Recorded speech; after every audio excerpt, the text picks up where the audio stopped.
nós da Marcha Mundial das Mulheres, desde que a gente se formou no final dos anos 90, a gente fez parte da luta contra a Organização Mundial do Comércio, o que aqui no Brasil a gente traduziu por uma ofensiva contra a mercantilização do corpo e da vida das mulheres.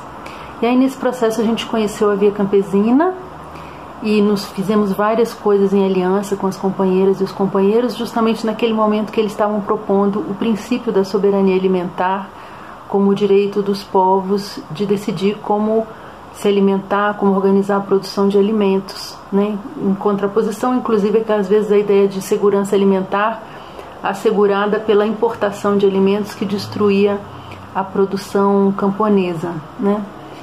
E aí a gente foi incorporando esse princípio e traduzindo ele para a nossa abordagem feminista. Então, que tem, acho que, dois aspectos principais, né? Um é o reconhecimento das mulheres que produzem o alimento, as agricultoras, pescadoras, pastoras, né? Agricultoras rurais e urbanas, né?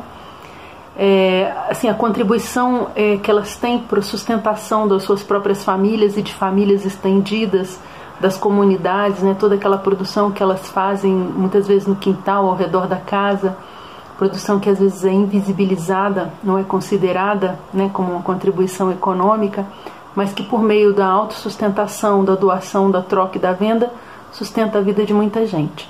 Então tem essa dimensão da contribuição econômica, de revelar isso, mas também de revelar todo o conhecimento que as agricultoras têm nessa produção, né? Esse conhecimento que elas trabalharam coletivamente em resistência a toda imposição externa que veio com os pacotes tecnológicos aí da chamada Revolução Verde. Então a gente reconhece essa produção diversa das mulheres e a contribuição que elas têm para manter a diversidade, a biodiversidade, né? A gente vê que a quantidade de variedades que a gente encontra nos quintais, nas hortas das mulheres, que não foram destruídas por esse processo tão agressivo, né? Se elas não tivessem feito isso, guardado as sementes, trocado variedades, talvez a nossa agroecologia hoje fosse menos interessante, a gente tivesse perdido sabores e saberes. E tem a outra dimensão, que é a da produção de alimentos feita pelas mulheres, né? A preparação, o preparo dos alimentos no que é chamado trabalho doméstico, né? Que pela divisão sexual do trabalho é colocado como uma responsabilidade para o conjunto das mulheres, onde quer que elas estejam.